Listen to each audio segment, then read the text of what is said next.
অনেক পাগল হয়ে গেছে আবার।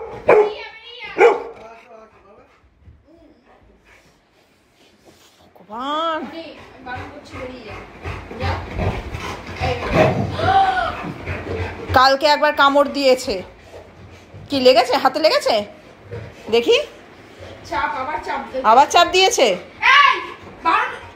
তুই একদিন কামড় খাবি, তুই ছেড়ে দে। তুই জানিস তোর বাবার সঙ্গে কোনো কম্প্রোমাইজ নেই। আগের দিনই দেখেছিস, কোন দিন দেখবি খাট মাট ভেঙে গেছে রনির চাপে।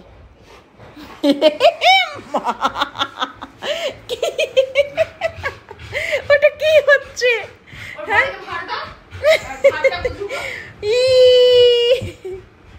এটা কি আদর হচ্ছে? বাবা কি আদর করছে?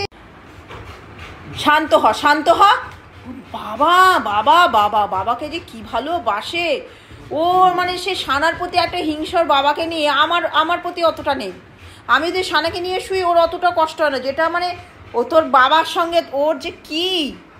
ঠিকই আছে, ব্যাগে করে নিয়ে এসেছিলো তো। অবশ্য রনি যেদিনকে প্রথম এসেছিলো ব্যাগের ভেতর করে, বাজারের ব্যাগে। রনি, তোর নাম বাজারের ব্যাগে করে তুই এসছিস। এই আবার আরম্ভ করেছিস ঘেচু ইঁদুর বলে। রেগে যায় জানিস না? ঘেচু ইঁদুর বললেই ও রেগে যায়। কি করে বোঝে কি জানি, ওর একদম নামটা অপছন্দ। ওই যে আবার তুই ওর পেছনে লাগছিস। তুই না, তুই কামড়ানোর মতো কাজ করেছিস বলে কামড়েছে। ওই যে আমার জন্য মিষ্টিটা আনা ভুল হয়েছে। ও কেন? রানির সাপোর্ট করেছি বলে ওই যে